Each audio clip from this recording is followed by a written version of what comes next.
All right, good afternoon, class. So today we are going to look at market failure case study question 2, growth of the solar panel industry. All right, so let's start off with the data extract analysis. So down here, figure 1, what we have. All right, we have two sets of information. All right, one is the price of coal. The other one is the price of your solar power. So price of coal is represented by the blue line, and then the orange line is the price of your solar. So what you can see is that prices from 2016 onwards, they are projected. This was in 2014. So 2016 onwards, those figures here, that means from here onwards, is just a prediction. All right, and you can see that your coal prices, all right, have been on the rise, and then it's predicted to go up some more. Whereas for your solar, it's actually going down. All right, so very straightforward information here. And then next we have extract 1. So how much do solar panels really cost? So down here we are going to look at solar panel. So this topic here is all about solar panels. All right, and you can see in extract 1 we have this information that your price of solar panel here is actually decreasing. It has decreased from Australian dollar $22.79 to Australian dollar 1.59 per watt, and that was the period between 2009 and 2011. What's the reason behind this? All right, so what we have here, over expansion in global production capacity. So this would have led to supply to increase. All right, and also this reduction in appeal of your demand, of your solar panel caused by financial crisis. So this would likely be due to a demand side factor and a supply side factor. So demand for supply increase. Right, so one further information we have is that what was the reason for this over expansion of your global production capacity? We have this information, all right, that the Chinese government has been providing a lot of this financial subsidy. So government of China has been subsidizing the production of your solar panel. So this will make cost of production cheaper, and as a result of that, supply here increase. All right.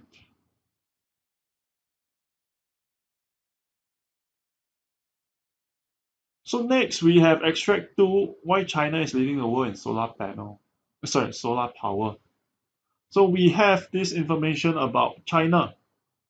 All right, world's top energy consumer, and what it has done is it has been cutting its dependency on coal, oil, and natural gas, replacing it with solar. And what's the reason behind this? All right, and we have in paragraph 2 telling us the main reason here is, of course, environmental concerns. All right, your choking clouds of pollution. I think we have heard many stories about your Chinese cities, especially in Beijing, right, about how your air pollution is so terrible down there. So, of course, if you move away from all this burning of coal, oil, natural gases, etc., towards more sustainable use of energy, such as your solar panel, this can definitely help your environment. Okay, and then next, extract 3, the dirty side of green industry. So down here, what we have information about your solar panel. All right, although we mentioned earlier in extract 2 that solar panel, it sounds like, oh, it's very environmentally friendly because unlike your substitute, like your coal, your natural gas, etc., or your oil, all right, you do not create any air pollution. All right, but what we have here is evidence of investigation that revealed that this Chinese manufacturer of polysilicon, right, which is an important resource for the manufacture of solar panel, as given here. All right, what they have been doing is that they have been dumping toxic waste. So in the production process of your solar panel, right, it seems like what are doing is that they are dumping this toxic waste around, killing crops and poisoning residents. All right, so this has caused a bit of a concern. And in China, there is suggestion to actually address this issue by imposing a tax on carbon emission involved in the manufacturing of your solar panel. so as to address this particular problem here, because there's negative externality that is being generated in this production process of the solar panel. So therefore, they ask for maybe, let's impose a tax on this carbon emission so that it can help to reduce the necessary problems, so as to help encourage more sustainable production with cleaner technologies. All right, extract 4 here is actually not much required because this is touching on a topic that you would be looking at in JC2. All right, something about trade lah. All right, but I mean, it's good for you to be introduced to this thing known as anti-subsidy tariffs. So tariffs are basically something like a tax lah, but you impose these tariffs on your imports. Imports are basically goods that you buy from overseas. What you sell to other countries are known as your exports. All right, so China is seeking to impose anti-subsidy. Sorry, not China. US. All right, US is seeking to impose anti-subsidy tariff on Chinese solar panel because earlier we mentioned that Chinese government has been providing a lot of these subsidies on your solar panel. So much so that the price of solar panels have decreased, and especially Chinese-made solar panels. All right. So US, they are very concerned and they are trying to impose this anti-subsidy tariff. So the subsidy is given from Chinese government helps to lower the cost of production of solar panel.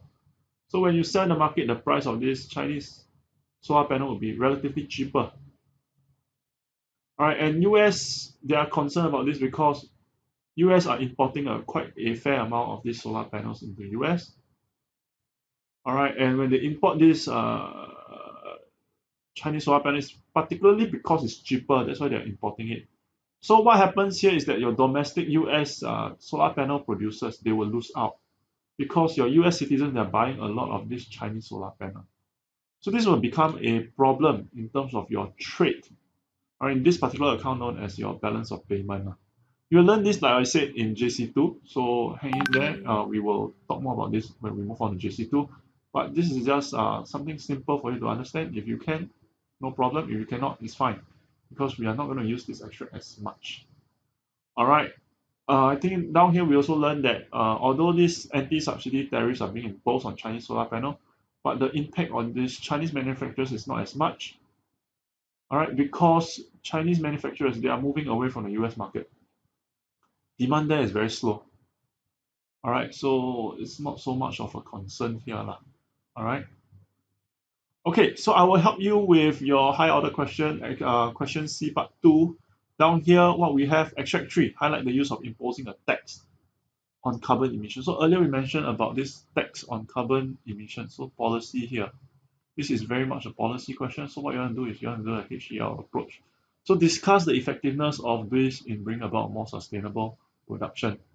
So what you want to talk about, this is a discussion question. So effectiveness, not so effective. So effectiveness and limitation.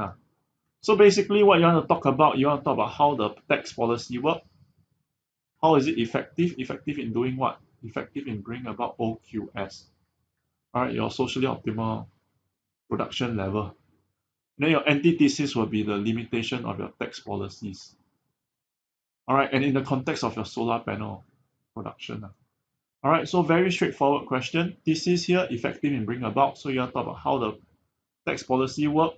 So when there's a tax, what we will shift is it will shift your MPC curve, your marginal private cost curve, up, so that it will coincide with where your MSC is. So you have MPC prime, which will coincide with your MSC. So you draw that diagram out to show how your tax actually works. Explain how this actually is effective in bringing about your socially optimal output level. Antithesis, you want to talk about the limitation. How this tax here is not so effective because of certain limitation like imperfect info, you don't know how much tax to impose. All right, and it could lead to government failure because government might come in, intervene, and then end up overtaxing or undertaxing. And that could be a whole new different problem altogether. All right, and then I think you want to evaluate by looking at the context in China, especially. Is it going to be effective? Is it going to be useful? Is it going to be helpful? All right, so I think with that, I will end this video. If you have any questions, do let me know.